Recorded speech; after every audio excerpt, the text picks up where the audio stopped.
Добрый вечер, здравствуйте всем. Рад всех приветствовать. Всем привет из Норвегии. Сегодня у нас с вами очередной эфир, очередная лекция на тему стихии Таро. Стихии и масти Таро. Сегодня будем говорить о стихии воды. В картах Таро она выражается мастью кубков или чаш. Называют по-разному, но в принципе суть ее сводится к тому, что в обиходе у нас с вами называется эмоциями. Вот об этом сегодня поговорим серьезно в рамках интенсив курса «Система Таро». Это уже у нас с вами 4-я лекция. Да? Мы с вами разобрали на предыдущих 3 лекциях 3 масти. Сегодня разговариваем о 4-й, о кубках. У меня к вам просьба, если вы хотите продолжение этой лекции, поставьте, пожалуйста, лайк, прокомментируйте что-нибудь, например, какая из мастей вам нравится больше всего, какие интересные случаи у вас там выпадали на различные карты, потому как обычно этим любят делиться.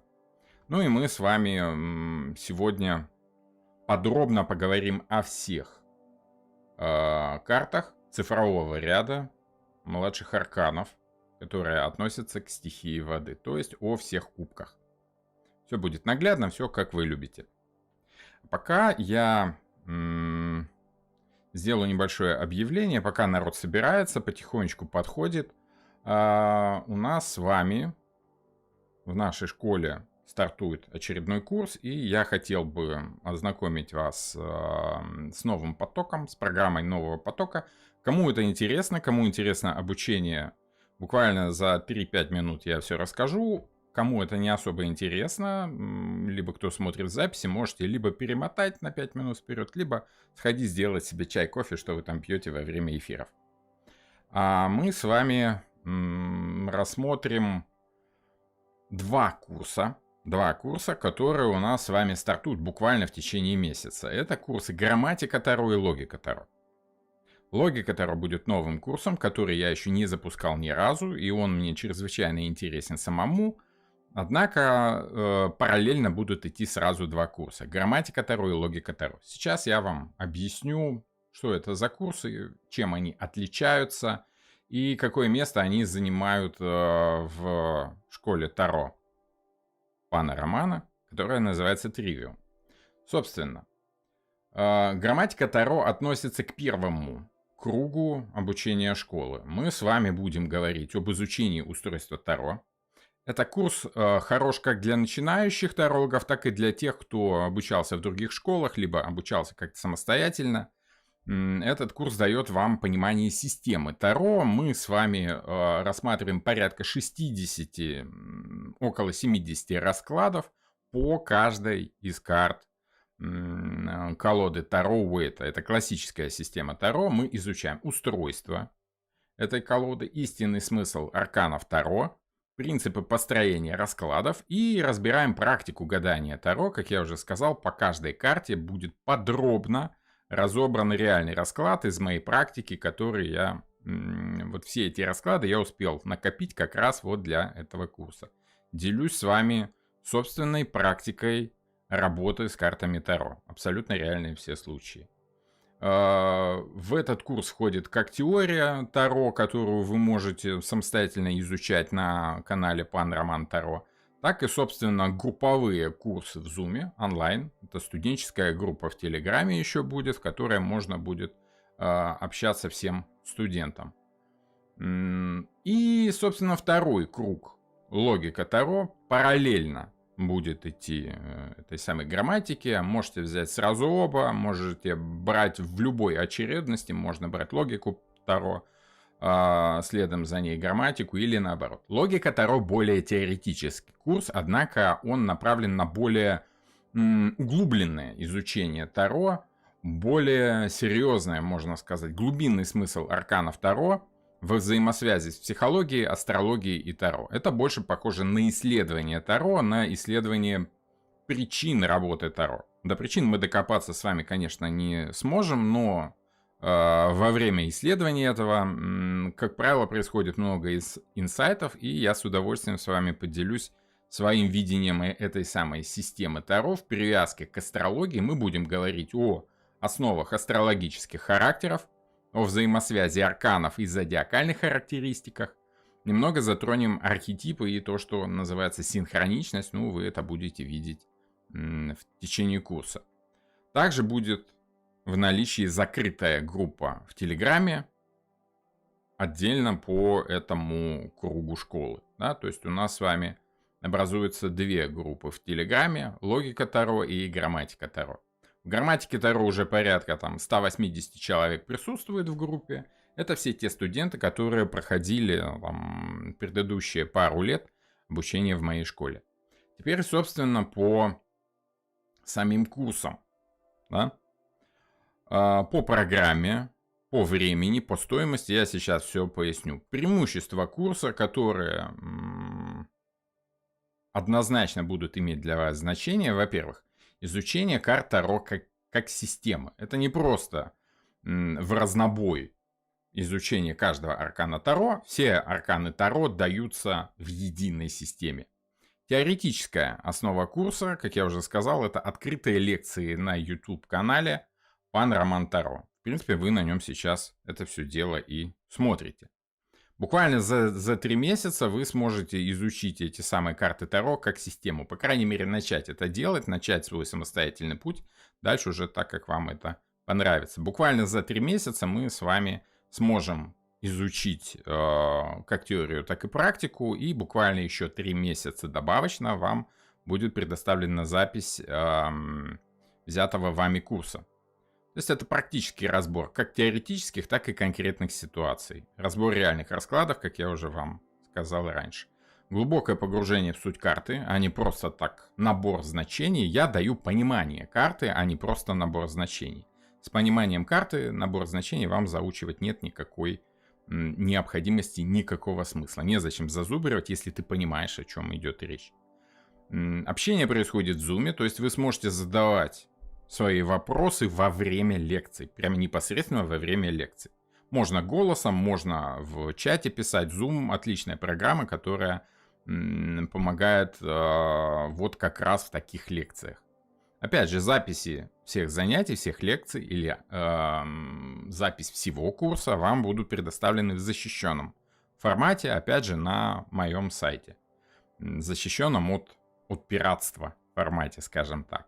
Желающие могут получить сертификат на английском и на русском языке, в зависимости от того, как вам нужно, какой язык вам нужен.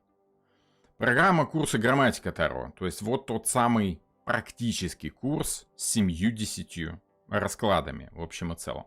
Продолжительность курса с 27 августа по 28 ноября. Это основы работы с Таро, основы зодиакальных соответствий. 3 лекции мы с вами берем. Старшие арканы 11 занятий, младшие арканы 12 занятий. Каждый младший аркан мы берем четверками такими. Это 26 занятий по 2 часа, всего 52 часа занятий. Проходим мы их за 3 месяца, и дополнительные 3 месяца вам доступна запись этого самого курса. Каждое занятие длится 2 часа. Грамматика Таро будет у нас с вами проходить по вторникам и по четвергам с 18:00 до 20:00 по норвежскому времени. По Москве это соответствует с 19 до 21. Вот сама программа. Если кому-то интересно, если кому-то надо, можете сделать себе скриншот и на досуге изучать, о чем мы там с вами будем говорить. И параллельно, как я уже сказал, с разницей буквально в 1 день, так что вы можете взять сразу 2 курса, если осилите, конечно, такой объем знаний. Программа курса «Логика Таро». Продолжительность курса с 28 августа по 29 ноября. Мы с вами разбираем основы зодиака, дома, планеты, знаки. Можно сказать, что это такое общее введение в астрологию для тарологов. Мы разбираем с вами принципы развития личности по этому самому зодиаку. Да, почему старшие арканы распределены именно так. Минимум 4 часа у нас на это уйдет, скажем так, на введение. И, собственно, по знакам зодиака мы проводим 12 занятий, по каждому подробное занятие с распределением по старшим арканам. И по работе с ситуациями 12 занятий у нас отведены по зодиакальным соответствиям младшим арканам.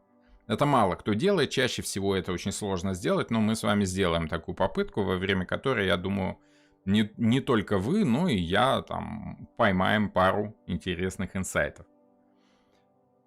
Точно так же 52 часа занятий, 3 месяца и дополнительные 3 месяца доступа к записи курса. Проходить логика Таро будет по средам и пятницам в то же самое время, с 18 до 20:00 по Норвегии или с 19 до 20 по Москве. Вот вам, пожалуйста, 2 курса. Оба эти курса онлайн, либо оба эти курса вы можете приобрести просто в записи, если у вас нет возможности участвовать онлайн. Все для вас, да? Что нужно для обучения? Если вы хотите участвовать непременно в онлайне, вам понадобится приложение Zoom. Но оно нужно будет только для тех, кто будет приходить на лекции онлайн. Для записи курса ничего дополнительно не надо. Просто телефон, смартфон, компьютер, будете смотреть видео. Само собой, стабильный интернет, наушники с микрофоном. Это если захотите задавать вопросы голосом на онлайн-лекциях. Если вы смотрите просто запись, тут уже как вам угодно, как вам удобно. Ну и колода, с которой мы работаем, это классическая колода Universal Weight Tarot, либо Rider Waite Tarot, вот она более классическая, скажем так. Есть варианты Radiant, Universal, ну лучше всего Rider Waite Tarot. Классика английского гадания. Итого, у нас с вами стартуют 2 онлайн-курса. Курс грамматика Таро онлайн и курс логика Таро онлайн. Вы можете поучаствовать как в онлайне, одного либо второго. Можете просто приобрести запись. Можете еще поучаствовать в личном обучении, но это уже более серьезное, скажем так, более серьезный заход. Редко кто на него решается из-за, ну, скажем так, стоимость там на порядок выше. Я уже не буду озвучивать для всех. Кому надо, тот со мной свяжется. Что включает в себя личное обучение? Ну, во-первых, это 2 раза в неделю индивидуальные лекции. Мы общаемся, мы разговариваем. Это скорее диалог, нежели мой монолог. Ну и дополнительно вы получаете доступ к обоим курсам. И к грамматике Таро, и к логике Таро. Будете смотреть записи, а со мной мы все это дело можем обсуждать 2 раза в неделю по утрам. Двухчасовые лекции, но уже тет-а-тет. Кому интересно, пишите, но должен предупредить, что это достаточно серьезная стоимость, так как для меня это все-таки все упирается в ограниченность по времени. Стоимость курса, буду задавать такой вопрос, стоимость онлайн-курса 400 евро. Стоимость этого же курса, но в записи, вы можете смотреть в удобном для вас формате, 300 евро. Оплата проходит по PayPal, либо европейские счета, европейские карты. Это если вы находитесь в Европе, либо, скажем так, в принципе в мире, где работает PayPal, где работают европейские счета, европейские карты. MasterCard, Visa, что там еще, Google Pay, да, там Apple Pay, вот это вот все. Для Российской Федерации, либо для территорий, которые находятся под санкциями, тоже есть варианты. Есть варианты, но если у вас нет возможности оплатить в евро, пишите, будем что-то решать. Возможно, рассрочка, если для вас эта сумма серьезная. Я это вполне допускаю. По рассрочке тоже спрашивайте. Вот такие дела, пироги. Надеюсь, все пояснил. С завтрашнего дня можете начинать меня терзать, звонить, писать. Ну, лучше не звонить, лучше писать. И, собственно, мы уже с вами будем общаться по поводу вашего включения в онлайн, либо приобретения записи курса. Это уже как вам удобнее. Вот, все. В 5 минут уложился, я надеюсь. И, собственно, начинаем сегодняшнюю лекцию, да? Окей. Стоимость. Стоимость там вся указана. Хорошо. На всякий случай еще скажу, что есть в описании к этому видео ссылочки на сайт. На сайте есть вся свежая информация. Обращайтесь туда, если вам это важно, если вам это интересно. Хорошо. Ну что, потихонечку давайте начинать лекцию.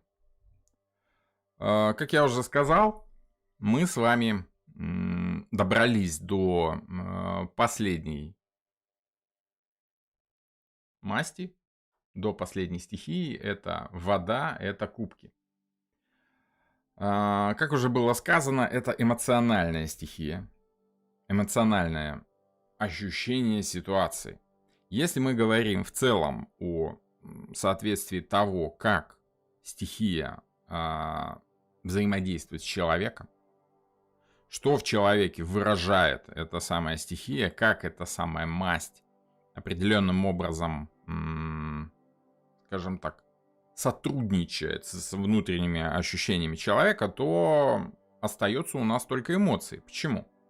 Если мы говорили о мечах как о ментальном ощущении, как о разумном подходе, как о понимании своего долга, потому что ты понимаешь, что происходит, ты понимаешь, что правильно, у тебя есть информация, ты разумно подходишь к вопросу, исходя из информационного потока, который ты получаешь.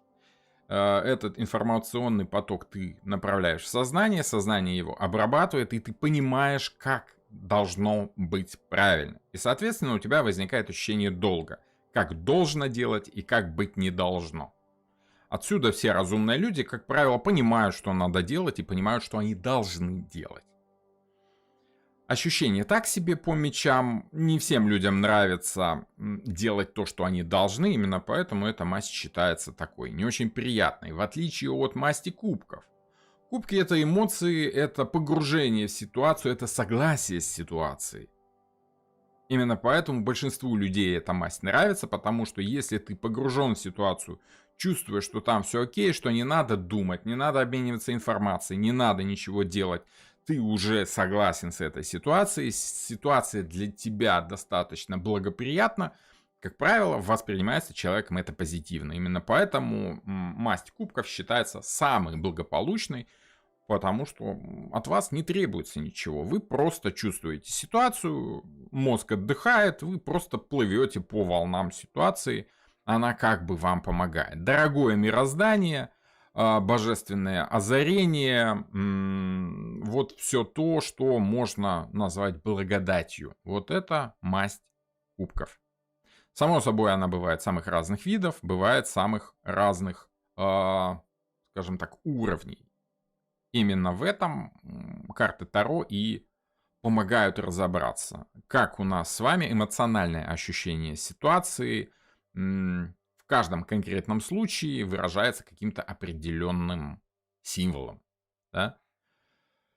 Напомню, остальные стихии, масть жезлов, стихия огня у нас отвечает за желание человека, можно сказать, за его страстное ощущение, то, чего он хочет, то, к чему он стремится, его ощущение в социуме, потому как ощущение в социуме как раз и позволяет человеку сравнить, понять, на каком уровне социального, скажем так, вот этого Вавилона он находится. Стоит ли подобраться повыше, потому что все хотят быть повыше, потому что свыше, сверху лучше видно и гораздо проще добыть какой-то ресурс. Либо они хотят уйти подальше, избавиться от этих самых лишних желаний и каким-то образом, скажем так, овладеть своими этими самыми страстями, развиваясь там в более духовное направление, нежели социальное благополучие, скажем так. По пентаклям тоже все просто. Это либо физиология, либо все, что связано с материальным стилем жизни, с материальным уровнем понимания нашей реальности. Чаще всего это деньги, здоровье, какой-то материальный ресурс, недвижимость, либо все то, что мы можем назвать ощущениями физического плана. И тут очень важно отделять ощущения физического плана, мы их действительно называем ощущениями, потому что мы ощущаем что-то на физическом уровне своими рецепторами, своим физическим материальным телом, мы должны отделять от кубков. Потому что кубки — это не то, что мы ощущаем с помощью физического тела. Это то, что можно назвать, вот как я уже сказал, озарением, либо инсайтом. но инсайтом не в информационном плане. Инсайт больше относится к пониманию восприятия информации. А когда информация к вам приходит в виде непосредственного чувствования этой самой ситуации, вот это уже ближе к эмоциям. Обобщим, если упростить все то, что я сказал, когда вы чувствуете атмосферу ситуации, когда вы не понимаете, что происходит, но интуитивно догадываетесь, о чем идет речь, это те самые кубки. Это та самая интуиция, которая вас как предупреждает о отсутствии положительного отношения ситуации к вам, либо наоборот успокаивает вас своим молчанием, когда вы понимаете, что тут бояться нечего, тут все хорошо, тут все благополучно. Вы просто чувствуете ситуацию. Очень рекомендую при понимании стихий попытаться представить, как вы входите в эту стихию непосредственно физически. То есть вода вами может восприниматься, как вы действительно находитесь где-то в воде. Ну, то есть, если вы погружаетесь в воду, вы сразу же ощущаете ее температуру. Вы сразу же промокаете, вы сразу же чувствуете какую-то влагу. Невозможно, окунувшись в воду, не ощутить эту самую ситуацию. Плюс, окунувшись в воду целиком, вы очень сильно ограничиваете себя в информационном плане. Вот та самая стихия воздуха, информированность, сильно уходит в минус, однако все еще присутствует. Вы можете догадываться по тому, что находится вокруг, потому как в воде хуже видно, однако общие очертания заметные, хоть как-то можно на ощупь что-то нащупать. В общем, эмоции, они туманны, они глубоки, и они, скорее, в общем и целом дают нам понять, что происходит. Это либо холодный поток, либо какой-то теплый поток, либо эмоции вас захватывают, и куда-то, если они бурные, они вас тянут, они могут вас засосать в глубину. В общем, это все то, над чем мы, опять же, власти не имеем. Если с воздухом мы как-то еще можем сотрудничать, спрятавшись от него, и без воздуха мы, в принципе, не можем существовать в самом широком смысле, то вода — это стихия, которая не всегда присутствует в нашей жизни в таком явном виде, как это делает воздух. Да? Вода, конечно, находится в воздухе в виде влажности, однако чаще всего человек этого не замечает. Что такое кубок? Кубок воды, туз кубков — это как раз вот ощущение эмоционального плана. Это когда вы заходите в комнату и вы чувствуете, что здесь пахнет дракой. Или наоборот, что тут радость и веселье, потому как как-то все вокруг радостны, все вокруг излучают счастье, у всех радостные открытые лица, но до вас, до сознания это еще не доходит, потому что первое, что делает человек, это сканирует вот это самое пространство и считывает эмоции других людей с выражением их лиц, с напряженных, либо наоборот с расслабленных поз. Это то, что мы можем назвать ощутить атмосферу какой-то ситуации. Это туз кубков. В общении с другим человеком мы как бы начинаем фокусировать вот эти свои эмоциональные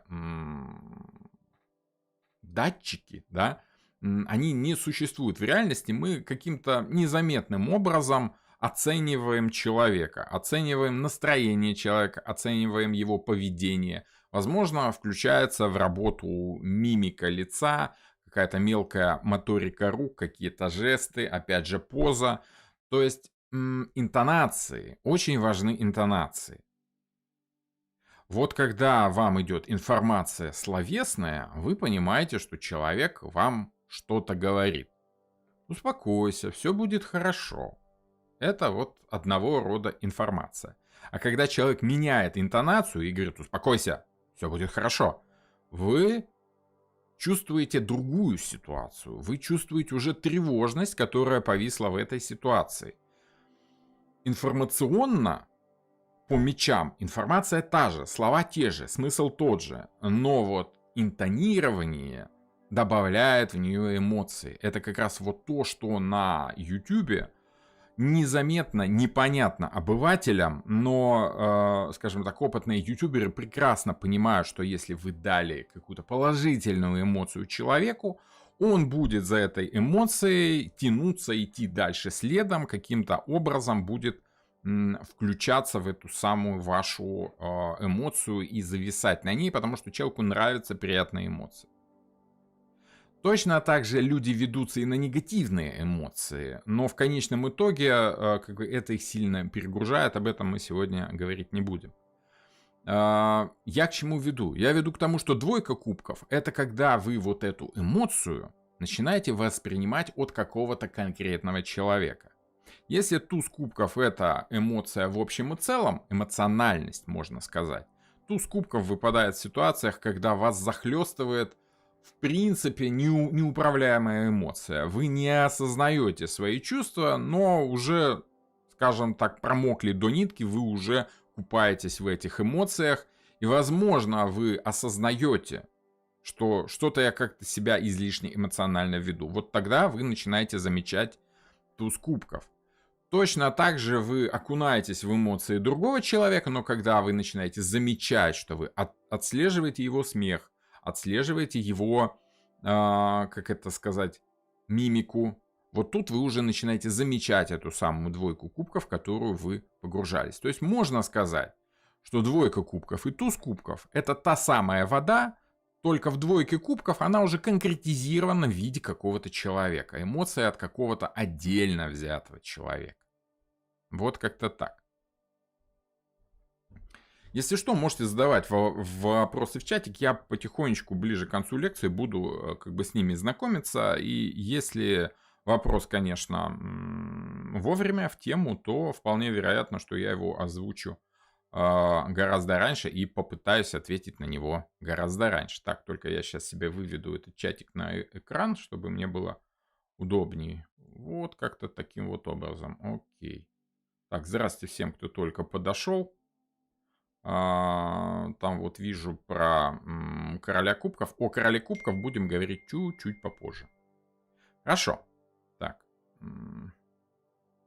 Вот так вот выведу себе, чтобы мне было удобнее видеть ваши вопросы. Хорошо. Если вы смотрите в записи, можете смело оставлять комментарии со своим вопросом. Я, как правило, стараюсь отвечать на вопросы, которые мне задают, ну, по крайней мере, читаю. Ирина Васильева спрашивает: двойка, и передаю эмоцию конкретному человеку? Тут, в принципе, не так уж и важно, вы передаете, либо вы воспринимаете. Двойка кубков чаще всего говорит как раз о том, что происходит обмен вот на этом личностном уровне. Что эмоция нашла свой канал. Можно сказать, что по двойке кубков вам карты Таро подсказывают, ну, условно карты Таро, подсказывают, что вы с человеком на одной волне. Вы ощущаете эту волну, вы чувствуете человека. Мало его понимать, надо его еще и чувствовать. Да? Часто это проходит мимо сознания. В таком случае карты помогают сообразить, что вот на самом деле это то, что вы испытываете. Вот. Как-то так. Окей. По тройке кубков. Что у нас происходит? По тройке кубков у нас происходит расширение вот этого информационного, вернее, эмоционального потока уже на несколько человек. Количество человек абсолютно не играет роли. Помните, я вам буквально 5 минут назад привел пример, что вы заходите в какое-то помещение и видите там большое количество людей. Когда вы просто поддаетесь эмоции, еще не успев ее осознать, это туз кубков. Как только вы начинаете осознавать эмоцию, да, начинаете рассматривать ее как под увеличительным стеклом, вы начинаете понимать: ага, это потому что я вот этого человека вижу и реагирую на его поведение, реагирую на его эмоцию, на его улыбку, либо наоборот, на угрюмое какое-то выражение лица. Вот этого человека вижу, тоже его ощущаю, чувствую, да, как бы погружаюсь в его эмоцию. Когда вы суммируете вот отдельных людей, этот поток у вас как бы расширяется. Вы вот этот фокус внимания, которым вы сканируете каждого человека, осознав, что оказались в какой-то эмоциональной ситуации, вы начинаете расширять более таким рассеянным и широким сектором. Вы понимаете, что, ага, это вот тут находится такой вот как бы эмоциональный поток. Настроение тут такое. Атмосфера там, в помещении, либо в коллективе способствует там веселью, либо наоборот какая-то печальная, либо какая-то бодрая, мотивирующая. В общем, неважно. Очень похоже на то, как вы заходите в концертный зал, слышите музыку и понимаете, ага, здесь классику сегодня играют, а вот там в соседнем зале там рок-н-ролл или еще что-нибудь такое, да, хип-хоп там или там скейтбординг, дискета, да, в общем, что-нибудь такое. В общем, можно сказать, что вы начинаете осознавать эмоцию, которая идет от широкого потока, от широкого ракурса людей, можно так сказать. В двойке все это более персонализировано. В тройке это все связывается в такой пучок, который оказывает на вас серьезное влияние, и вы уже не можете его игнорировать. Если с одним человеком вы еще как-то справляетесь, то, знаете, вот это ощущение «все побежали, и я побежал» в тройке кубков захлестывает вас либо вот этим безудержным весельем, либо вот наоборот всеобщим унынием. Все зависит от того, в какой ситуации вы оказались. Однако, оказавшись в этой ситуации, проникнувшись ей и разобравшись там в плюсах и минусах этой ситуации, вы можете определенным образом с этой эмоцией взаимодействовать и попытаться ей управлять. С течением времени это становится проще. Попросту говоря, вы начинаете привыкать к той эмоции, в которую вы погрузились вот в этом широком спектре. Вам начинает наскучивать, если эмоция изначально была, не очень для вас, скажем так, важна. Поддавшись этой эмоции, через некоторое время, если вы не меняете свою ситуацию, потихонечку вам начинает переедаться. Точно так же, как одна и та же песня, пусть она и вам нравится, через некоторое время вам начинает надоедать. В позитиве можно сказать, что по четверке кубков вас это устраивает. Вы можете сказать, ну и хорошо, мне как бы ничего нового не надо, это вот мой любимый исполнитель, это вот он все там свои песни делает в одном примерном стиле, я вот этот стиль люблю, я не хочу никаких изменений, я хочу постоянства, стабильности, я хочу, чтобы вот этот исполнитель, допустим, либо этот человек был все время со мной вот на таком эмоциональном уровне. Он меня устраивает, мне нравится. Мы с ним дружим много лет, вот и все, как бы зачем что-то новое. По поводу четверки кубков есть такой интересный анекдот о солисте или гитаристе, в общем, об одном из участников такой малоизвестной группы музыкальной, вокально-инструментальный ансамбль AC/DC. И вот как там такой отличный, тяжелый, веселый рок-н-ролл, да, можно сказать. Это не heavy metal, это именно тяжелый такой рок-н-ролл. Я, на самом деле, старинный поклонник этой самой группы. С детства ее люблю. И что характерно, к альбому они выдавали одинаково качественную музыку. И когда спросили у этого самого солиста, а вот про вас тут ходят слухи, что вы выпустили 43 абсолютно одинаковых альбома. На что он сказал, это вранье. Такого не может быть. Мы выпустили 44 абсолютно одинаковых альбома. Вот это говорит о положительной четверке кубков, когда эмоция одна и та же. Вы находитесь в потоке этой эмоции, но вы никуда не хотите из нее уходить. Она вас устраивает. Вам нравится вот эта музыка AC/DC, выходит новый альбом, вы так, ну-ка, новенький альбомчик моей любимой группы, ставите, слушаете, молодцы. Все как я люблю, не теряют класса, держат марку, старички, молодцы, вот, все тот же веселый рок-н-ролл. Вот это положительная четверка кубков. То же самое по отношению к какому-то человеку. Если человек на протяжении определенного времени. От всех других вы устаете, а с этим у вас все окей. Ну и хорошо. Значит, можно ничего не менять. Это если вы не хотите ничего менять. Но если в какой-то ситуации вы начинаете чувствовать, что что-то как-то это уже приелось, что-то это уже как-то, ну, так не очень, хотелось бы чего-нибудь новенького, это у вас возникает ощущение уже 5 кубков, потому что вы начинаете замечать минусы. Вроде бы в привычной ситуации, которая говорит о том, что все нормально, все стабильно, да, вам становится скучно. А, кстати говоря, скучно и, скучно и спокойно — это синонимы, вообще-то, да, если так посудить. То положительная 4 кубков — это, конечно, спокойно. Без всяких так новых эмоций, новых желаний. То есть вот ты стабильненько сидишь и слушаешь. Тебе никуда не надо, тебя все устраивает. Ты вот так закрылся от всех других людей. И тебе может быть грустно, одинаково грустно. Тебе может быть весело, одинаково весело. Но тебя лично на этом уровне все устраивает. Ты ничего менять не хочешь. Все окей. Вот. Но когда тебя начинает расстраивать, тебе не хватает уже чего-то, и ты в этой ситуации замечаешь больше минусов, больше негативных эмоций, нежели позитивных, это уже у нас начинает всплывать 5 кубков. Потому что по 5 кубков у нас нарисован грустный человек, который смотрит вот на эти разбитые, разлитые чаши. На 2 целые чаши. Он упорно не обращает внимания. Он как бы их не замечает. Или не видит в самом деле. Ну, не видит плюсов в ситуации. Хотя по 5 кубков самая яркая поговорка, которую я могу озвучить, это нет худа без добра. Вот. Вот это да, это есть.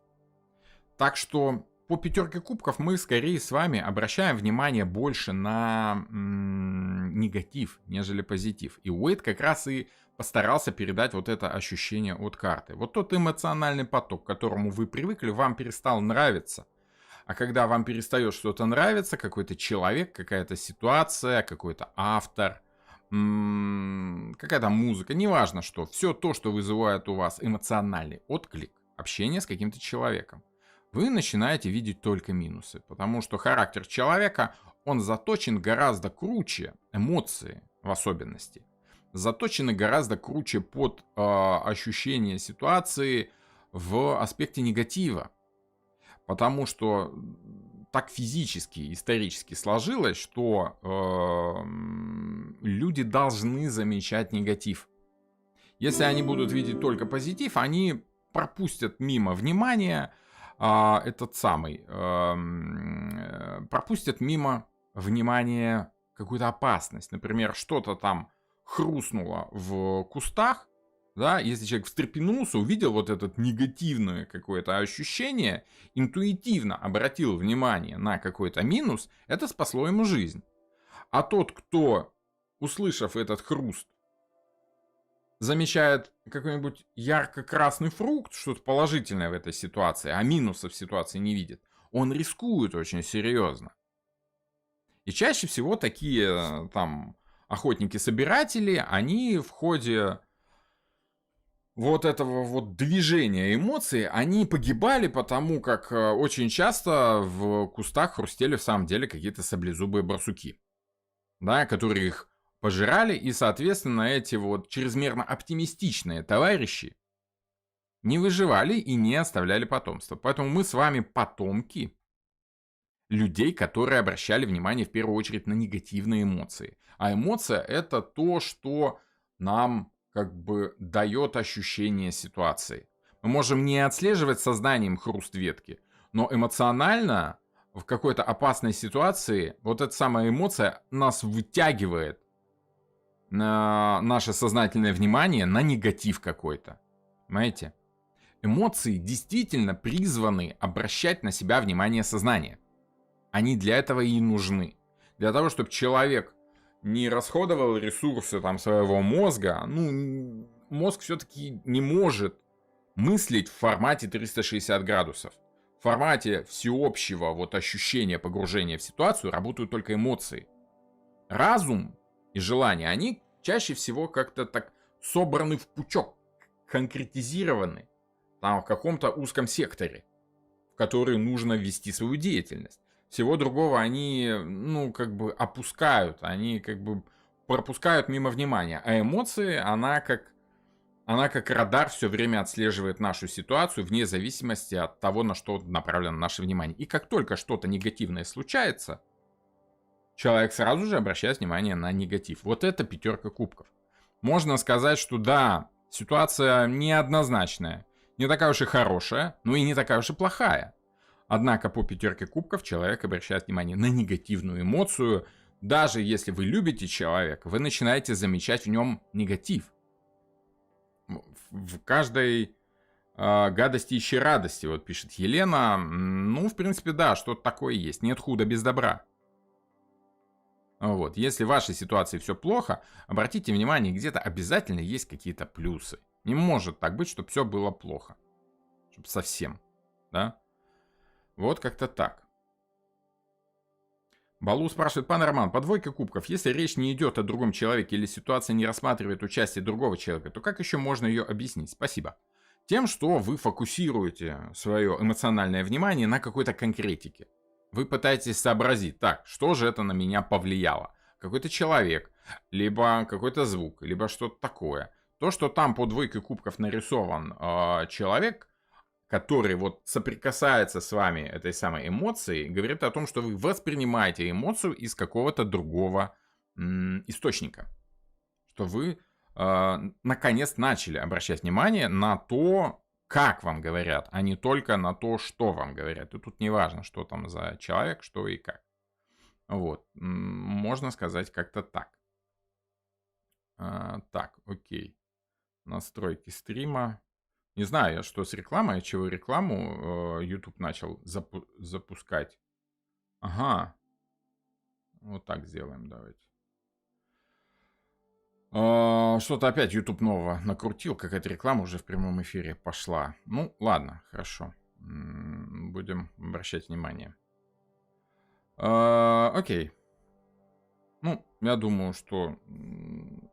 Опять же, нет худа без добра. То, что идет реклама, я понимаю, что вам это может не очень нравиться. Я вообще ее не вижу. YouTube сам решает, что тут надо рекламу запускать вообще. Они в последнее время стали на ютубах этих самых себе позволять очень много. Очень много лишнего, скажем так. Но, с другой стороны, если есть реклама на канале, значит, ну, YouTube будет продвигать канал и каким-то образом показывать его новым зрителям. Это тоже хорошо. У кого-то будет реклама, у кого-то нет. Я, честно говоря, на это не очень могу влиять. Ну, по крайней мере, сейчас уже в формате прямого эфира. AC/DC малоизвестная группа. Прикалываетесь, пишет Ирина. Ну, конечно, это сарказм. Я вроде как-то попытался подать эмоции, но, наверное, слишком так серьезно. Я прекрасно знаю, что AC/DC это известная группа, и именно поэтому я так и попытался пошутить. Вот.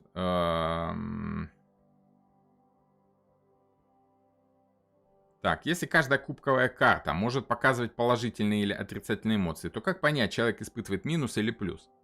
Ну, смотрите, во-первых, по 5 кубков мы однозначно можем говорить, что это скорее всего негативные эмоции. Перевес в какую-то негативную сторону, потому что чаще всего так и происходит. Однако не обязательно.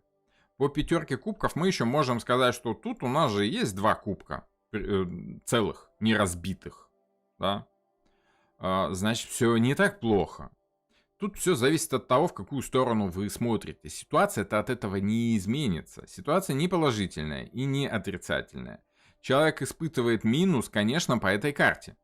Конечно, испытывает. То есть человек, в принципе, испытывает ту эмоцию, которую пытается передать карта. Однако вам важно ему напомнить, что и плюс в этом тоже есть.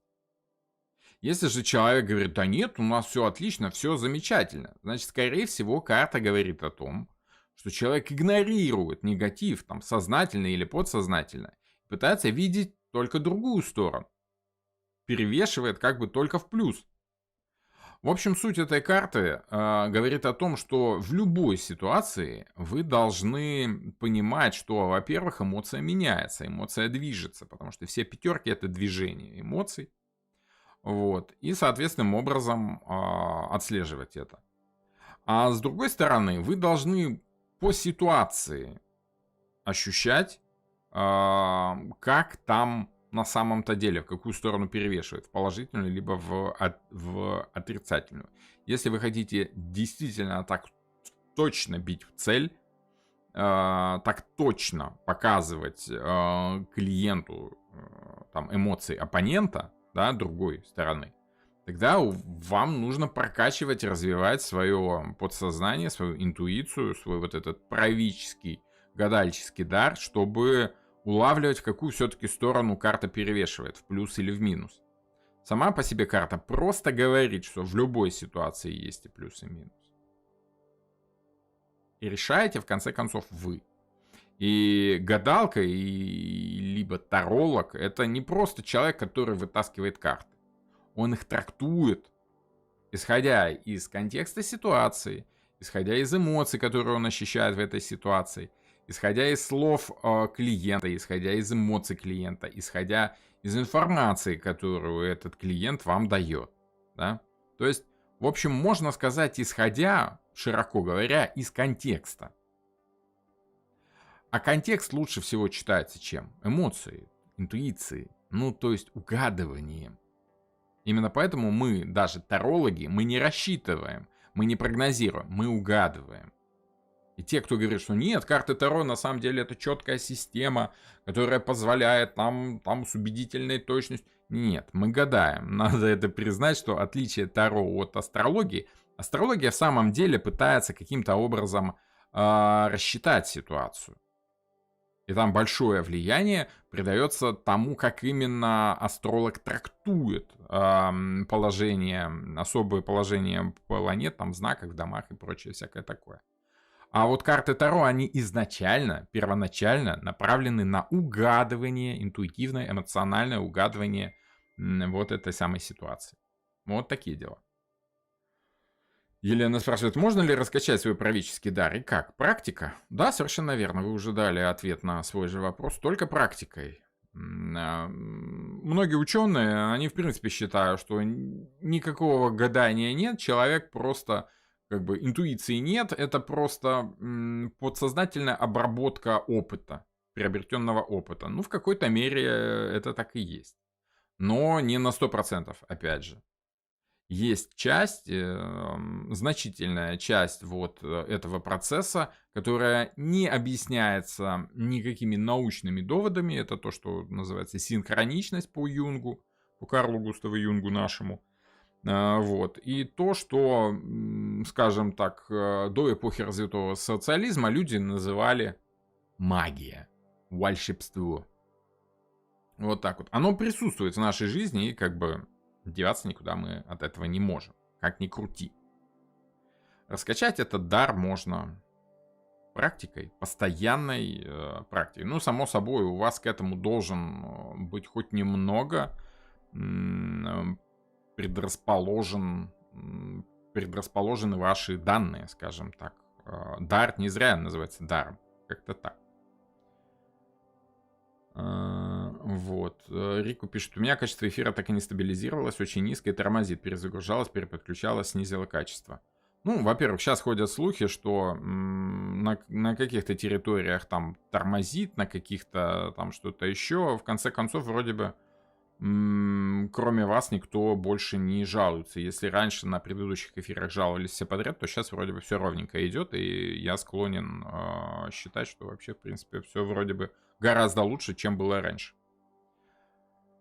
Если пятерку кубков, спрашивает Ирина Конева, положить на знак зодиака Лев, то верно ли утверждение здесь? Контролируй свои эмоции, свое настроение. Совершенно верно. Вполне может быть. К тому же пятерка кубков как раз относится, все пятерки относятся определенным образом к пятому дому.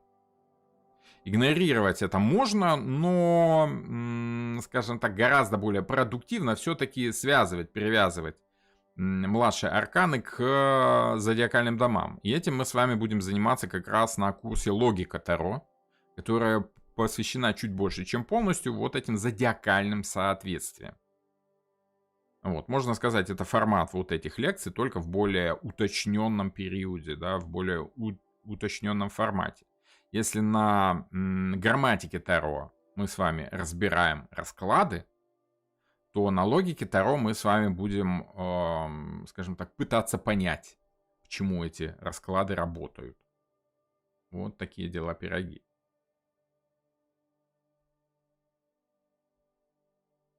Так, окей. Двигаемся дальше. Так что да, по пятерке кубков вполне может быть и лев. Для льва как раз очень важно, если вы помните, лев, пятый дом, солнце, как раз относится к пятому дому. Вот это самая сила. Это сила, которую, ничтоже сумняшися, мы можем назвать сила воли. Потому что именно сила воли позволяет человеку контролировать свой эмоциональный фон. Потому что фон — это просто настроение. Вот хочется, не хочется. Вот злюсь, не злюсь. Вот это вот самое животное, вот этот самый яркий лев, кроме желания, это еще и эмоциональный фон. На самом деле в картах Таро нет такого четкого конкретного разделения на там стихийные эмоции, там на стихийные желания и прочее. В общем и целом символика льва говорит как об эмоциональном, так и о страстном ощущении ситуации. Нужно уметь сдерживать и то, и то. Не унывать. Да, сильные духом люди, они как раз не унывают, не обращают внимания на негатив. Ну как не обращают внимания? Это не очень разумно не обращать внимания на негатив. На негатив обращать внимание обязательно надо. Более того, наш организм способствует этому. Это наши настройки по умолчанию. Мы всегда обращаем внимание на негатив. Но справиться с ним, оглянуться вовремя вокруг и увидеть, что, во-первых, не все так плохо в ситуации. Есть еще 2 кубка, которые, как ни крути, плюсовые, положительные. И есть выход из этой негативной ситуации куда-то туда дальше, какую-то более защищенную ситуацию, там, солидный дом с замковой башней говорит о том, что там можно обрести защиту как от непогоды, так и от неприятеля. Да, если помните, этот самый во «Властелине колец» был момент, когда хоббиты убегали от этих самых от черных всадников, да, и они нашли какой-то приют в, если я правильно помню, Хельмова Падь, да, или как там, вот что-то такое. Старые заброшенные руины, в которых можно было укрыться от дождя, укрыться от непогоды, от ветра и заодно от лихого человека, скажем так. Такое укрепленное место, где можно расслабиться и успокоиться, да, перестать волноваться и обратить внимание на плюсы, на позитивную сторону жизни. Вот об этом говорит, собственно, расклад. Об этом говорит карта. Пан Роман спрашивает Мермиста. Покажите на примере, как правильно задавать вопрос. Надо ли общаться с картами? Ну, если вы их одушевляете, карты, то вам, наверное, надо общаться. Это уже скорее такое ритуальное действие. Ритуалы у каждого конкретного человека привязаны к его личности. Если он оценивает ситуацию как какую-то более волшебную, требующую там включения своих внутренних ресурсов с помощью определенных правильных действий, например, когда вы обращаетесь... Зачем люди обращаются к картам? Да, вот формулируют свои вопросы непосредственно картам. Колода, там, повернись ко мне там, передом к лесу задом, да, ответь мне на вопрос. В данном случае, когда вы формулируете свой вопрос в словах, обращаете мысль, эмоцию, ощущение в речь, вы ее как бы оформляете, вы ее более четко чувствуете, и вам становится легче самому ответить на этот самый вопрос. Пока вопрос в голове, как-то так не очень понятно. Но когда вы его формулируете вслух, вам уже самому становится все чуть-чуть понятнее. Это облегчает гадание. Именно поэтому вот есть такая традиция разговаривать с картами. Вот. Я это порой делаю с клиентом. Я задаю вопрос клиента, я формулирую вопрос для клиента. Да, это дает еще больше отклик, нежели там от самостоятельной работы с картами, скажем так. Ну, опять же, это все очень тесно связано с вашими ритуалами, с вашей традицией работы, да, как вы привыкли работать, какие способы для вас важны, какие способы для вас удобны. Потому как у человека включать вот эту самую интуитивную эмоцию, ощущение, что вот это правильно, это неправильно в картах, может быть какой угодно триггер, какой угодно спусковой крючок. Да? Например, если вы смотрели эти самые забавные шоу а-ля «Битва экстрасенсов» и прочее, да, там присутствуют самые разные люди, которые в качестве ритуалов там используют самые разные предметы. Что угодно там может быть. Какие-то четкие, амулеты, они что-то перебирают, они что-то там делают, что-то поджигают, свечки расставляют. Это позволяет человеку сконцентрироваться, сосредоточиться на моменте работы и включить вот этот самый механизм включения внутренней интуитивного этого ощущения. Да? Например, я помню, там была такая женщина где-то с Востока, такая в возрасте, она была с 2 ножами, она как-то чиркала этими ножами, стучала ими как-то по столу, такие длинные большие ножи. Выглядело это жутковато, либо там 1 нож был, либо 2. Не помню. Было давно, и смотрел я так в полглаза, скорее, как развлечение. Вот она махала этим ножом, это выглядело жутковато, но, судя по всему, определенный ритм ударов, либо ощущение металла в руке включало ее механизм гадания, да. Именно этим она, скажем так, запускала свою интуицию. У вас может быть свой ритуал. Вы можете обращаться к картам Таро, вы можете их перемешивать определенным образом. Я, допустим, как только у меня колода Таро появляется в руках, я тут же начинаю ее на автомате перемешивать, и у меня меняется чуть-чуть сознание. У меня ритуал — это перемешивать колоду Таро.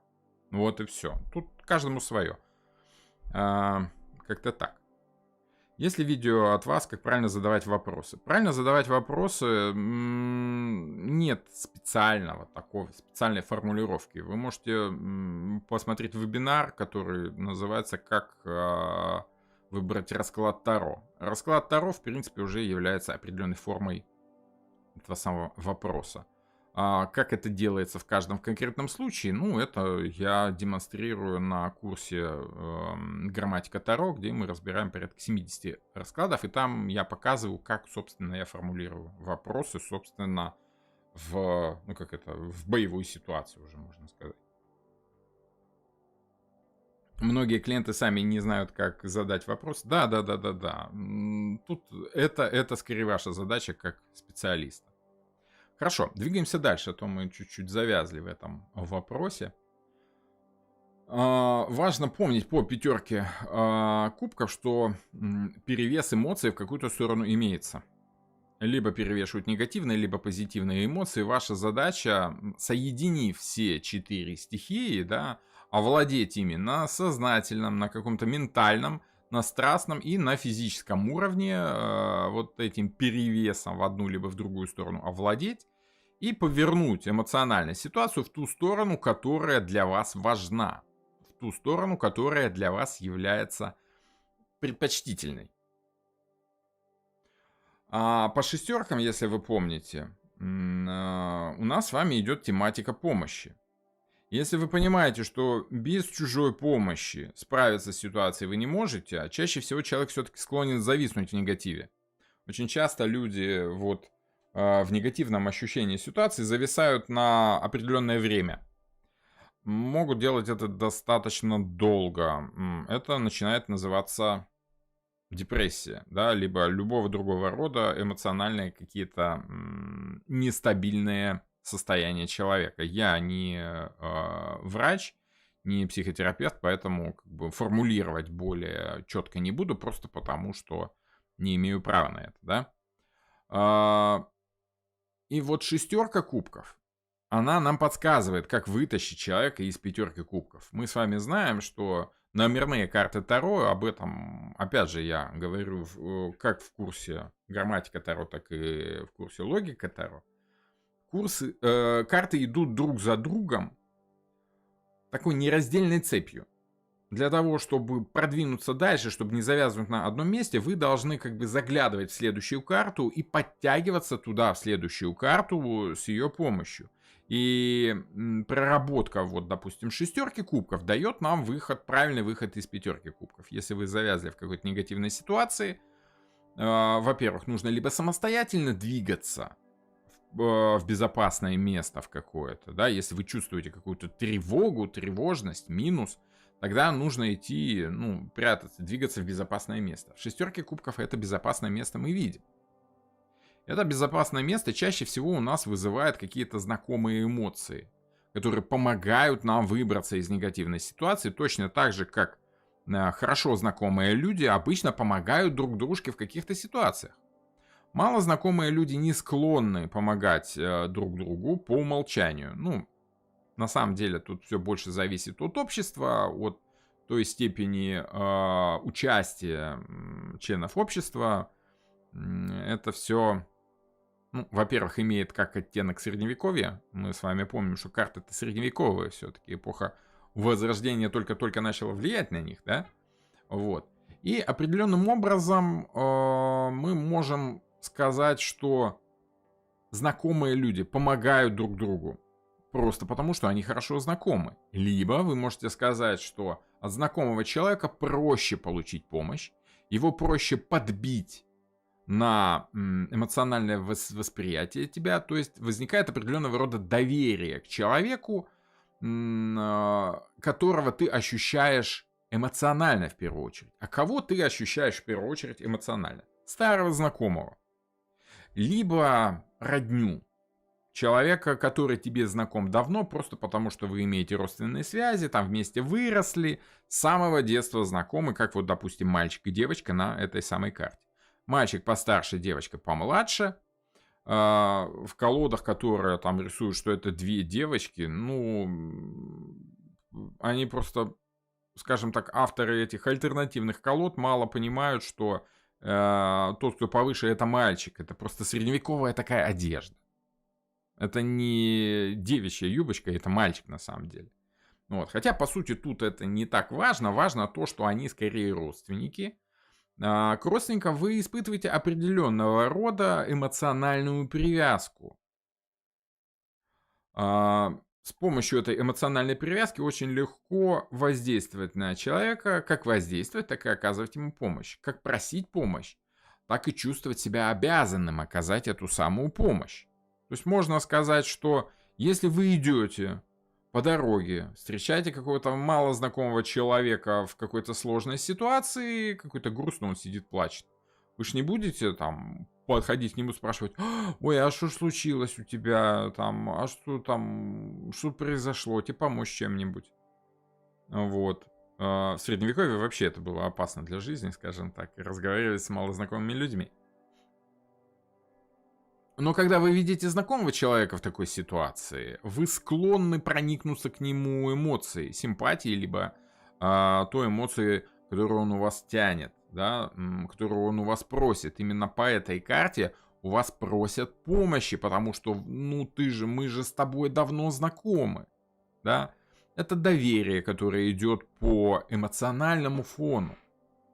Это не просто помощь. Если вы помните, помощь по шестерке мечей у нас идет, скажем так, силовая, либо с пониманием того, что другой человек может за тебя сделать просто потому, что считает должным.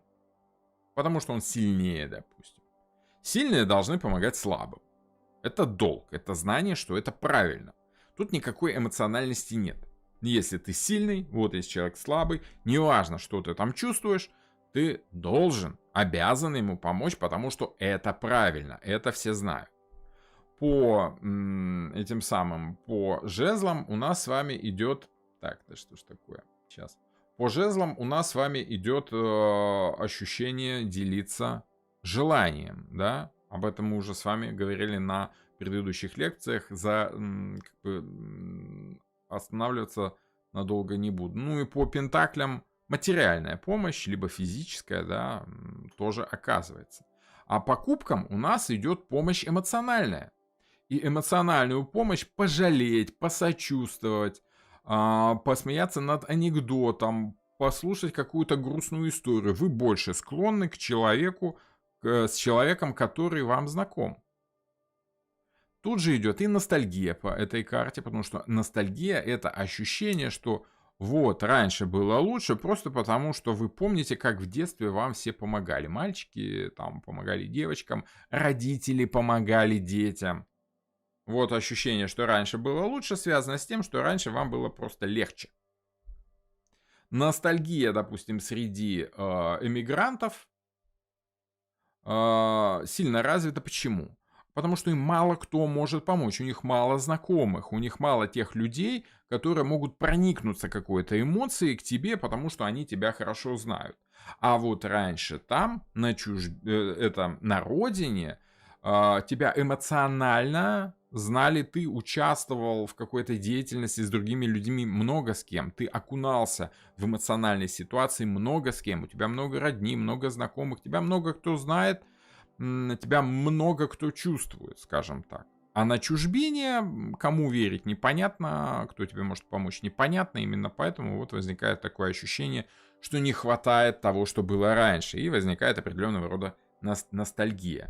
Потому что проще получить помощь от знакомого человека, от знакомой ситуации, нежели от малознакомой. Ты ощущаешь себя в привычной ситуации защищенным. А защищенность у нас как раз вот идет от символики человека с пикой. Это городской стражник, и вообще мы тут с вами видим башню как символ. Многие считают, что башня — это символ там, по старшему аркану Таро башня. Это символ опасности. На самом деле это символ предупреждения об опасности. Это символ ощущения безопасности, потому что тебя предупредят, тебе помогут, тебя защитят. Вот это, скажем так, та безопасная ситуация, в которой мы чувствуем себя беззаботно, как дети. Вот как-то так.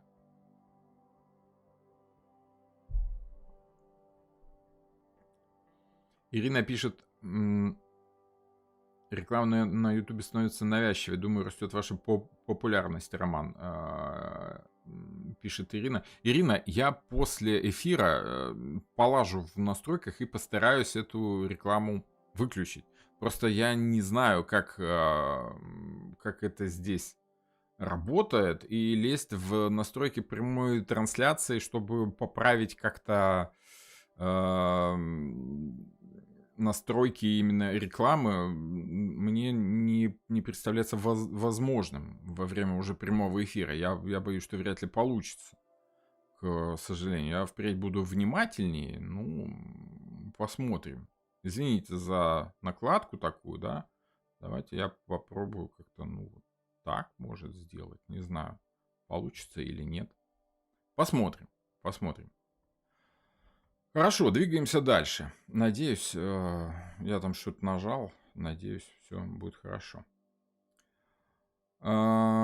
Светлана Львова пишет, по крайней мере, сам Юрий Хан периодически сообщает, что считают школу пана Романа одной из тех школ, которая действительно учит работать с картами Таро. Спасибо Юрию, спасибо вам, спасибо, что сообщили нам это мнение. Приятно, конечно. Тут я, скажем так, испытываю зеркальное чувство к Юрию Хану. Считаю, что он в самом деле учит работать с пониманием астрологии, карт Таро на определенно глубоком уровне. Ну, скажем так, это не так просто. Вот. И если вам действительно нужны глубокие знания, то можете либо у меня учиться, либо у Юрия Хана. Это два, скажем так, параллельных потока, которые, наверное, к сожалению, все-таки редко где пересекаются. Ну, с другой стороны, пусть цветет 100 цветов, да, либо 1000, чем больше, тем лучше. Пожелаем Юрию удачи. 6 кубков, если с зодиаком, то это вода, земля. Прекрасное сочетание. Одно дает другому то, что нужно для плодородия. Ну, может быть. Я скорее считаю, что шестерка кубков это эмоциональная помощь, делиться эмоцией. Потому как знакомые нам люди легче делятся с нами эмоциями. В безопасной ситуации мы склонны делиться эмоциями, мы склонны рассказывать другим людям то, что мы переживаем, то, что мы испытываем. Мы не чувствуем угрозы, поэтому можем раскрыться, можем показать свою истинную эмоцию. И такие люди как бы ощущаются нами искренними. Несколько наивными, как дети, но искренними. Вот шестерка кубков это скорее... Опять же, когда кто-то кому-то дарит цветы, что он при этом делает? Зачем дарит цветы? Никакого практического смысла в букете цветов нет. Съесть его нельзя, продать тоже как-то не очень получится, разве что быстро, да. А вот венок на могилу там еще хуже, да, то есть вы точно с ним, ну, он однозначно в направлении работает от негативной эмоции, которой вы делитесь, опять же. Но это крайне редко так бывает, однако кубок, вернее, букет цветов, а в кубках у нас тут изображены букеты цветов, человек дарит другому человеку, когда хочет поделиться какой-то своей эмоцией, выразить сочувствие, либо наоборот показать свою любовь, привязанность, поделиться радостью. Вот тогда дарят цветы. Это исключительно эмоциональное действие, поделиться своим чувством. Вот, как-то так.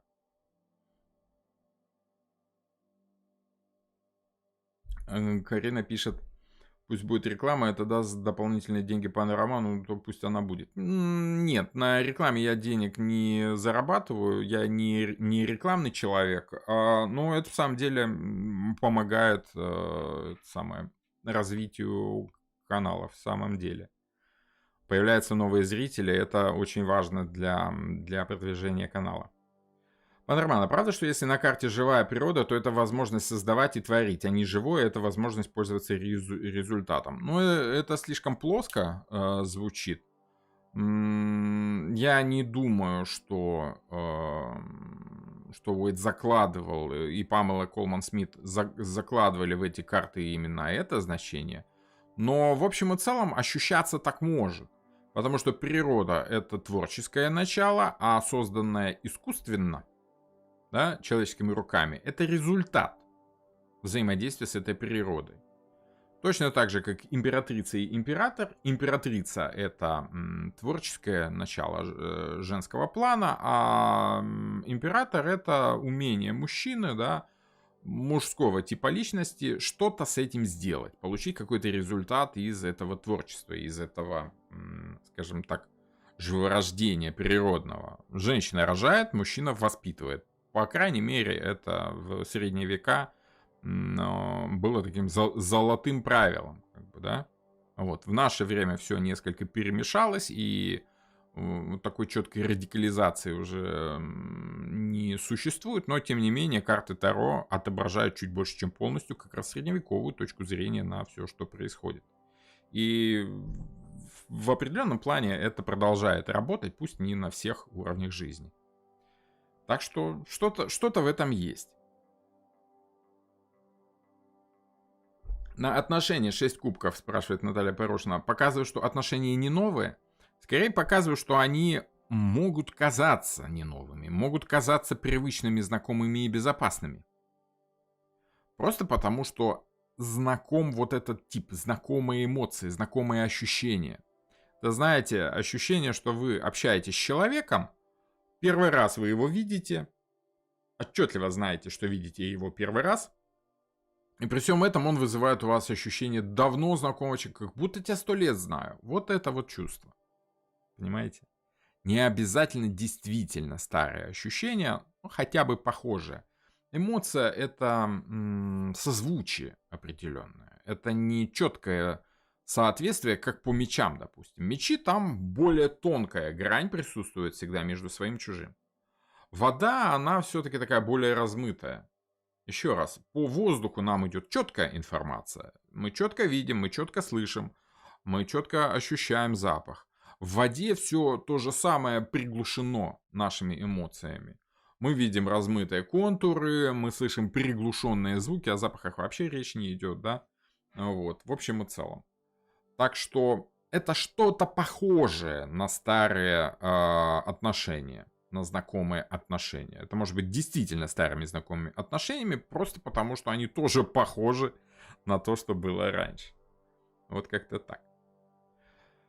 Семерка кубков. Семерка кубков у нас с вами определенным образом говорит о большом количестве этих самых эмоций, потому как, если вы помните лекцию по семеркам, это большое количество. 7 это волшебная цифра, которая говорит о том, что много. Неважно, сколько именно, много. Да, как это самое. Дай мне денег. Сколько? Вот столько. Вот такую пачку, да. То есть, можно сказать, что без счета, потому как 5 это 5 пальцев, 6, ну это что-то там еще одно, да.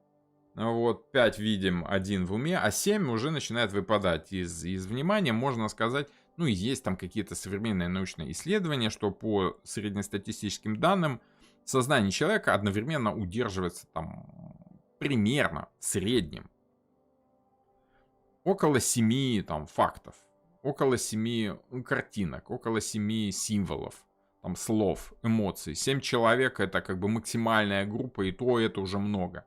6 группа как бы большая, да, 5 группа идеальная, где вы видите и плюсы, и минусы. А вот 7 это уже, ну, максимум, и там нужно что-то выбирать. Выбирать оставить это, либо отделить. По семерке пентаклей, если вы помните одну из предыдущих лекций, по семерке пентаклей важно было выбрать что-то правильное. Для посева нужно правильное зерно выбрать, отделить от тех, которые можно съесть. Самое жирное, самое большое, самое правильное должно быть отделено на потом. Либо вы должны отделить как бы зерна от плевел, либо вы должны отделить какую-то полезную культуру от какого-то сорняка. Да, это вот множество у нас по разным стихиям дает разные ощущения. По стихии воды, по эмоциональной масти кубков, множество эмоций нам дает такой вот разброд и шатание. Когда вы испытываете много эмоций и не очень понимаете, что же на самом деле вы испытываете, важно выделить что-то важное. Важно выделить, извините меня за тавтологию, важно выделить что-то действительно ценное, то, к чему стоит стремиться, то, о чем стоит мечтать. Семерка кубков это эмоции, именно такие эмоциональные. Эмоциональное видение будущего достаточно размытое, оно как бы туманное. Ты в общем и целом понимаешь, чего бы ты хотел, но там есть много разного рода нюансов, много граней того, чего бы ты там хотел. Вот. И получается так, что по семерке кубков ты не очень-то знаешь, что бы тебе хотелось в будущем. Ты как бы витаешь в облаках. У тебя нет четкой цели, у тебя есть в принципе ощущение. Это как, знаете, я бы хотел купить дом. А какой дом тебе нужен? Небольшой, маленький, там, дорогой, шикарный. Либо наоборот, там, какой-то строго функциональный. На берегу моря или там где-нибудь в лесу, либо квартира в многоэтажке. Что именно, какого именно рода жилье тебе нужно? Для кого? Для себя, для детей, для семьи, для работы на дому. Что именно? Ты должен определиться с той эмоцией, главной, которую тебе этот дом будет давать. Это эмоция защищенности, эмоция общения с другими людьми, то есть это там заселенная какая-то местность, да, либо пустынная местность. Ты любишь жить там в одиночку, либо видеть вокруг людей, да, в городе, либо за городом, либо там где-нибудь на хуторе совсем, да. Тебе нужен богатый дом, либо скромный, нужно много места, просторное, либо ощущение уюта, комфорта в маленьких комнатах, да, в таких энергоэффективных, да. Точно так же ты должен не столько высчитывать, сколько чувствовать. Эмоционально реагировать на свои мечты. Какая из твоих мечт, она превалирует, она должна превалировать, она должна привлекать к себе внимание, отсеивать лишние другие. Мы с вами видим множество разных эмоций, которые Артур Уэйт и Памела Колман Смит догадались изобразить в виде 7 разных кубков, наполненных разными, ну, скажем так, целями, ощущениями, символами. Например, о власти у нас говорит замок на высокой гранитной башне. О богатстве у нас говорят золото-бриллиант. Да? О приходящей, быстро умирающей славе нам говорит вот этот самый веночек из лавровых листьев, венок победителя, того, кого все замечают, чествуют, да, триумфатора, вот того самого из шестерки жезлов. И вот этот символический черепок на кубке, который говорит о том, что так проходит слава людская, да, земная. То есть слава — это самый скоропортящийся продукт внимания людей, и оно очень быстро меняется, да. Вот это непонятное животное, то ли дракон, то ли какой-то змей древний, это физические какие-то желания, ну, излишества всякие нехорошие, да, как говорил один из героев известного фильма. Дьявольские наши желания. 3 верхних кубка, они говорят условно о 3 верхних чакрах, если мы с вами накладываем на эту идею. А в то время была очень популярна идея чакр, идея каких-то восточных учений, йоги там входила в популярность вслед за Египтом, да, люди, эзотерики, стали обращать очень серьезное внимание на восточное учение. Если вы помните Блаватское, Рерихи, вот это вот все. Мимо Артура Уэйта это тоже, конечно, не прошло. И вот 7 кубков, она ярким образом говорит как раз о 7 чакрах, из которых 4 считались как бы нижними такими, скажем, несколько более примитивными с точки зрения развития высокодуховной жизни. Вот. А 3 верхние чакры, они говорили о том, что человек может активизировать в себе желание, либо стремление, определенным образом направленные на постижение, ну, скажем, там, красоты, либо человечности, если мы обращаем внимание на лик, на прекрасный лик, ангельский лик, да, либо на постижение знаний, о чем у нас символизирует змея как символ мудрости, либо вот та самая верхняя чакра, которая называется, если вы помните, Сахасрара, да, она говорит о подсоединении к какому-то высокобожественному ощущению мира, вот та самая божественная благодать, которая в виде эмоциональной информированности спускается к нам и освещает нам жизнь. Вот то самое божественное нисхождение до человека, можно сказать, озарение. Да? Вот мы выбираем что-то из этих 7 кубков и понимаем, что все остальное это тлен. Все остальное это неинтересно. Из множества того, что вам нравится, вы должны выбрать правильное. 3 последних кубка, которые я озвучил, они стоят на порядок выше обычного низменного там, жажда власти, богатства, славы и физических излишеств. Да? Красота, знание и высокая духовность — это вот те самые 3 верхние полочки, за товаром с которых стоит тянуться изо всех сил.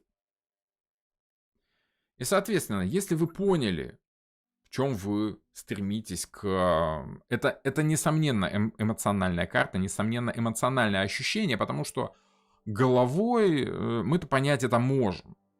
Но когда мы чувствуем это, вот тут очень важно ощущать вот эту самую духовность, ощущать эту самую пользу знаний. И карта говорит о том, что вы, возможно, сейчас не чувствуете этого. Того, к чему надо стремиться. Но по 7 кубков важно выставить себе цель. Важно выставить себе в цель в будущем, потому что то, что человек видит на этой карте, оно как бы в тумане, его нет, он только мечтает об этом. И вот мечтать нужно о чем-то конкретном. Когда вы мечтаете о чем-то конкретном, дорогое мироздание уже знает, что вам нужно дать в этой ситуации. Неважно, почему, зачем вы к этому стремитесь, если вы оформляете себе четко поставленную задачу, четко поставленную цель, по отношению к которой вы начинаете мечтать, Об этом и говорит семерка кубков. Тогда дорогое мироздание начинает понимать, что и как надо делать. Тогда оно вас начинает направлять, и вы из этого тумана выходите и уже четко понимаете, куда вам надо идти. Почему? Потому что по восьмерке кубков человек уходит из той эмоциональной ситуации, которая не дает ему нужного кубка, нужного ощущения, нужной эмоции. Нет смысла оставаться в той ситуации, в которой вы не находите того, о чем вы мечтаете. Зачем?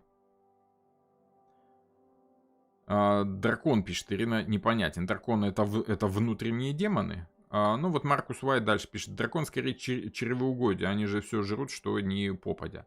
Дракон это жадность. Жадность причем к материальному плану.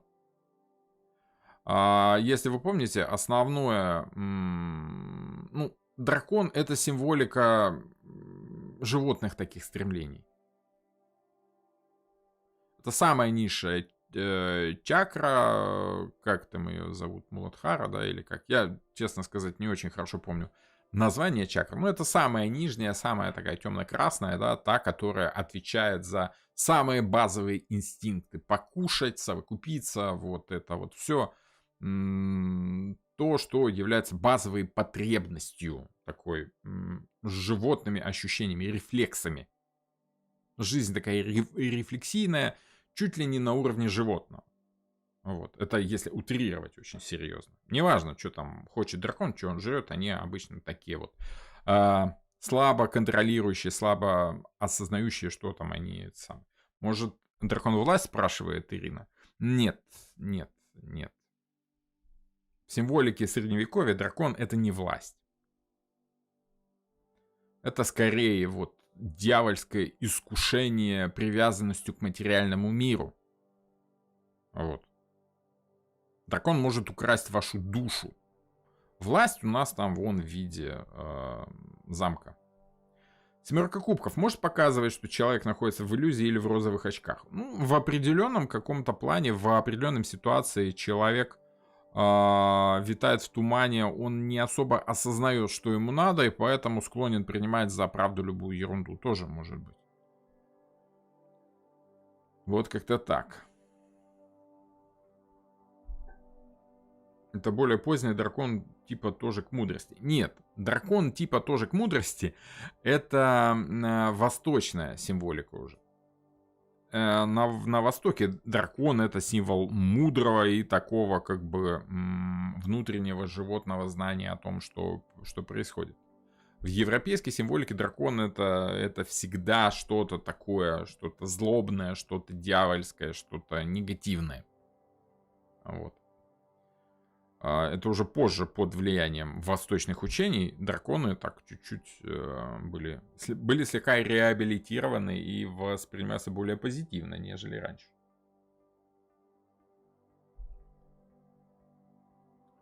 Как трактовать семерку кубков как карту дня? Что вам придется выбирать из того, к чему надо стремиться. Выбирать из эмоций, из большого количества эмоций. Важно выбрать правильную эмоцию. Вам придется либо выбирать, либо вас будут глушить этими эмоциями, вам нужно будет отсеивать лишнее, оставлять только то, что вы считаете нужным.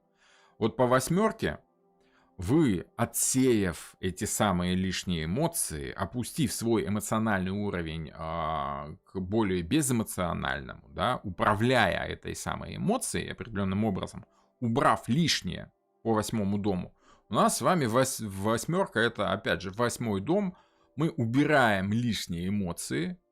Вода, как бы, уровень воды снижается, об этом говорит, на восьмерке кубков у нас с вами изображен отлив. То, что это отлив, мы с вами видим Луну, которая показывает, что это не просто обрывистый берег. На уровень прилива-отлива влияет в первую очередь Луна. Именно поэтому она считается таким, как бы, очень эмоциональной планетой. И вот по восьмерке кубков у нас с вами эмоции схлынули, произошел отлив, обнажилось дно, мы увидели всю подоплеку своих эмоций, да, мы поняли, что то, что мы хотим, то, что нам нравится, эмоционирует нами, Это лишнее. А самого главного в этой ситуации нет. Даже если оно было, мы уже забрали и ушли из этой ситуации. На восьмерке кубков у нас определенным образом изображено пустое место. У нас изображено отсутствие эмоций, отсутствие того, к чему надо стремиться. И если вы видите, что тут в этой ситуации рыбы нет, грубо говоря, да, если нет нужной вам эмоции, нет смысла здесь оставаться. Какой смысл ждать у моря погоды, если вы поняли, что в этом море ничего нет? Вот он, отлив, обнажил все ваши чувства, вы все поняли, рассмотрели, ага, все понятно, значит, пора собираться идти туда, где этот нужный кубок для вас, о котором вы мечтали в предыдущей карте, где он есть. Нужно двигаться туда. По восьмерке кубков очень часто идет осознание того, что любовь прошла, завяли помидоры. Ее, наверное, и не было, этой любви, никогда. Когда вы спокойно, успокоившись, осушив свои слезы, да, высушив, как это, глаза, протерев глаза, вы видите, что на самом-то деле тут нет главного в этой ситуации, и никогда и не было, может быть. Нет смысла оставаться в этой ситуации. Она не даст вам того, чего в ней нет, никогда не было. Восьмерка кубков специально нарисована таким образом, чтобы было видно это пустое место. Оно там прям зияет, там видно, что это пусто. Поэтому человек уходит из ситуации, которая не дает ему никакой радости. Если работа не приносит вам того, о чем вы мечтаете, нет смысла находиться на этой работе. Если вы о деньгах мечтаете, ну окей, да. Если о славе, ну тоже хорошо. Но если вы поняли, что в этой работе нет ни денег, ни славы, то какой смысл там оставаться? Надо идти в ситуацию, которая даст вам то, о чем вы мечтали в семерке кубков. И вот в девятке кубков как раз эта эмоция и присутствует. Там есть определенного рода полнота, законченность какой-то идеи, которой человек удовлетворяется полностью. По девятке кубков мы обретаем то, что мы ждали, причем в полном объеме. Все 9 кубков — это кубки этого человека. Ситуация абсолютно благополучная, ситуация абсолютно благословенная, можно сказать, залитая благородством и божественной любовью в виде вот этого золотого фона. Да? Можно сказать, что человек доволен. Кстати, большое количество голубого фона на предыдущей карте, на восьмерке кубков, говорит о том, что есть большое количество воздуха. Да? То есть, человек думает. Человек убирает лишние эмоции, на их место приходит воздух. На место эмоций приходит разум. Человек разумно понимает, что это неправильная эмоция. Осознав и убрав лишнее по восьмому дому, он приходит в девятый дом, управляет, сознательно управляет. Опять же, синий фон вот этой скатерти — это ты своим собственным сознанием, своим собственным разумом, мыслями, ментальностью, можно сказать, да? Ты воспитываешь в себе эмоции, выращиваешь те эмоции, которые тебе нужны. Ты сам можешь радоваться этой ситуации. Если тебе нравится, значит ситуация подходящая для тебя. Если тебя лично все устраивает, значит ситуация хороша. Вот эта карта говорит о том, что человеку нет нужды куда-то двигаться дальше. У него все окей. Ему вообще нравится. У него все хорошо. Вот все кубки его. Он сидит, опять же, в закрытой позе, которая говорит скорее о том, что он не собирается там бежать и как-то активно что-то менять в этой ситуации. Карта неподвижная, человек сидит, не бежит никуда, не движется, не идет, не мечтает. Он имеет то, о чем он мечтал. Он получает вот все эти награды, да, к которым он стремился, сознательно шел. Он доволен. Это карта довольства. Удовольствие. Вот видите, как бы на этом издании оригинальной колоды Артура Уэйта и Памелы Колман Смит у нас тут достаточно четкая печать удачная. Вот, и мы с вами видим, что человек в самом деле, тут нарисован счастливый человек, довольный. Но он один. Его это устраивает. Можно сказать, что это эмоциональная ситуация. Опять же, обращаем внимание на стихию, на эмоцию. Если в восьмерке мы уменьшали количество эмоций, да, выбрав главную, мы двигались туда, где она есть, уходя из той ситуации, где нет того, чего мы жаждем, да, чего мы хотим, о чем мы мечтаем. В девятке мы это приобретаем.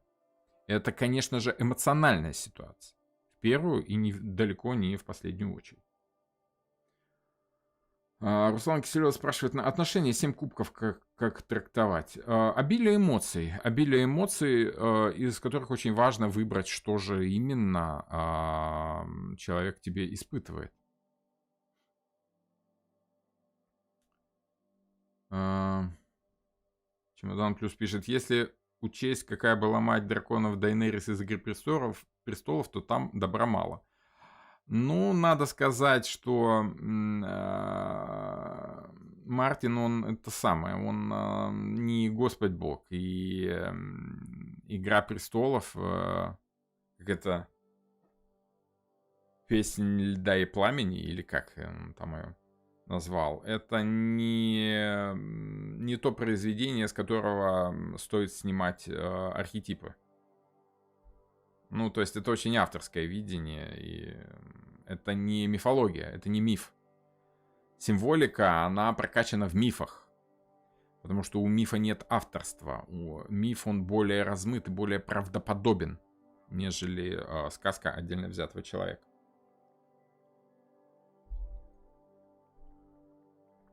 Восьмерка кубков перевернутая. Что значит? Очень разная информация по этому поводу. Что человек не нашел ситуации того, что он искал. Поэтому уходит разочарованным.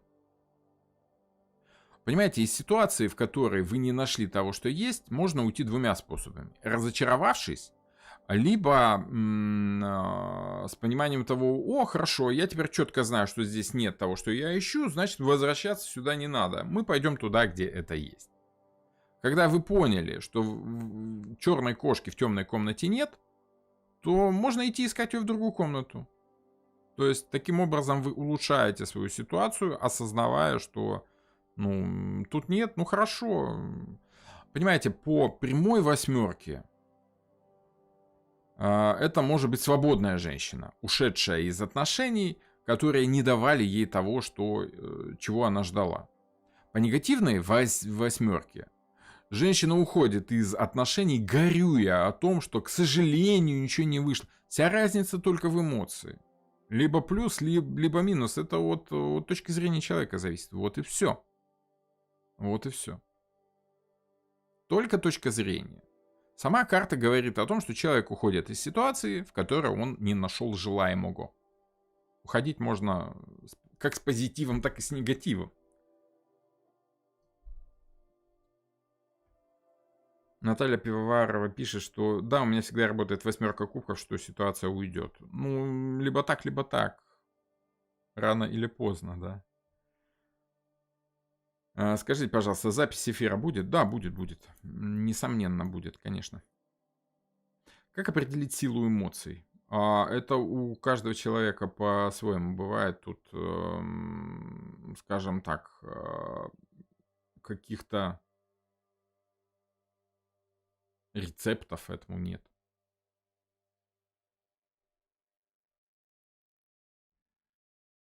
Да и Мартин сам еще не дописал книги к последним сезонам. Ну, это сказка скорее. Сказка и миф — это чуть-чуть разные вещи. Есть сказка народная, она более правдивая. А сказка авторская, она такая специфическая. По девятке кубков мы можем сказать, что человеку нравится то, что есть. Он не собирается менять что-то в негативе. То есть, если спрашивают, как 9 кубков, это хорошая карта или нет? Ну, опять же, от ситуации зависит. Если вас ситуация устраивает, то все окей. Она как раз и показывает, что вы довольны ситуацией. Но если вы эту карту получили там в ответ на вопрос, что там собирается человек менять что-то в отношении вас, ну опять же, чего вы хотите? Если вы хотите, чтобы он продолжал вас любить, то по девятке кубков он вполне доволен тем, что он испытывает. Если же вы хотите, чтобы он изменил свое поведение, то по девятке кубков он скорее будет оставаться довольным тем, что есть, и не будет ничего менять. Зачем? Где плюс, так и минус. Это довольствование эмоциональной ситуацией и понимание того, что ты ее создал, эту ситуацию, ты ей пользуешься, ты единственный как бы хозяин эмоций в этой ситуации. Все. Маркус Уайт пишет, конечно, разные. Я начал читать проповедь, и он это также разделяет. Ну, вот о чем и речь, что народное это народное, а авторское это авторское. Я тут тоже проповедь читал. Вот. Так что по девятке, да, мы можем сказать, что полнота эмоций по девятке кубков дает вам полное погружение в эту самую ситуацию на личном уровне. Вы ощущаете ситуацию полностью. Скорее всего, вы понимаете, что в этой ситуации все логично, все закономерно. Поэтому нет смысла ее менять. По негативу вы можете быть довольным ситуацией, понимая, что все равно вы не сможете изменить ее к лучшему. Это тоже как бы может быть негативным ощущением. Вот как-то так. Ну и в общем в целом, если смотреть по десятке уже кубков, да, десятка кубков это логичное и, можно сказать, гармоничное развитие девятки. Человек этим самым эмоциональным фоном делится с другим человеком. Мы с вами прошли полный путь от погружения в эмоциональную ситуацию. Смогли разобраться, где какие люди, там, как на вас эмоционально влияют, воздействуют на эту ситуацию. И впоследствии, как и что они вам могут дать в этой ситуации. Воспринять в этой ситуации все, что вы хотели, определили, сколько, как и много ощущений, в какой ситуации вы осознаете. И по итогу быть довольным своим положением по девятке кубков. Единственное логичное развитие вот этой истории, когда человек уже стал управлять своими эмоциями, он уже доволен тем, что происходит, но это только десятка. Это когда вы разделяете с человеком вот весь этот эмоциональный фон. По десятке кубков довольны все. Все, кто присутствует в этой ситуации. Ну, как это помните, мир для всех в мире, да, и пусть никто не уйдет обиженным. Вот это 10 кубков. Это идиллическая ситуация, к которой мы стремимся, которую достигаем крайне редко, но, тем не менее, достигать можем. И самое главное отличие от девятки кубков, это в том, что вы можете делить эту радость с другими людьми, либо эту эмоцию с другими людьми. Они вам помогают там в горе и в радости. То есть у нас с вами на самом деле семья нарисована в этой в этой карте. 10 кубков это понимание того, что твоя семья это и есть твой эмоциональный фон. И ты как делишься с ним всем, что происходит, так и получаешь взамен то, что она тебе может дать. Вот как-то так. Маркус Уайт спрашивает, хорошо, а девятка мечей получается излишнее волнение? Ну, не излишние, они вполне могут быть обоснованными. Вот. Просто по девятке мечей мы еще не можем совладать с этими волнениями, а по девятке кубков нам и не надо совладать со своими эмоциями, потому что они, в принципе, нам нравятся, они нам позитивны, они нам ничем не мешают развивать нашу ситуацию в дальнейшем. А дальнейшее это вот когда все уже довольны. Развитие ситуации из хорошей куда-то дальше, возможно, у нас только если вы сознательно, либо как-то осознанно, да, целенаправленно будете пытаться теперь этой ситуацией управлять. А там, где человек полностью прошел все эмоциональные уровни, он хотя бы за счет своего опыта начинает ощущать степени влияния ситуации на него, либо степени управления им, этой самой ситуацией. Именно об этом говорят придворные карты. А придворные карты есть не что иное, как степень влияния человеком на ситуацию. Либо ситуация командует человеком, управляет им, либо человек, личность, характер определенного рода берет под контроль эмоциональная, ну, в нашем случае эмоциональная ситуацию, в случае мечей ситуацию информационную, либо ситуацию действия, когда вы знаете, что надо делать. либо ситуацию социальную, основанную на желаниях людей, страстях, либо ситуацию физическую, которая основана на материальном мире в виде пентаклей, в виде физического тела, в виде физиологии, в виде здоровья. Да? Вот это уже отдельная штука, отдельная разница. И давайте так, если это видео наберет, когда это видео наберет 1000 лайков, да, мы с вами поговорим о стихийных соответствиях придворных карт. Это единственное, что у нас осталось из этих самых, из младших арканов. Мы прошли с вами 4 линии, 4 круга полных младших арканов цифровых. Остались у нас только придворные. И следующий эфир на эту тему будет посвящен именно разным стихиям придворных арканов. Вот на этом сегодня с вами остановимся. Ирина Конева спрашивает, негативная десятка, это как? Это когда вы понимаете, что, ну, вот это финал, что вот это то, что есть, это то, к чему вы стремились, это какая семья есть, такая есть, это какая эмоция есть, такая есть, то есть вся полнота и насыщенность эмоциональным фоном дальше будет говорить только о том, что теперь придется брать под контроль. Что если нравится, то вам повезло. Если не нравится, ну, с этим сделать вы ничего не можете, потому что все ощущают ситуацию одинаково. Как-то так. Окей. Черненько пишет, благодарю за эфир, вы вдохновляете на познание сторон.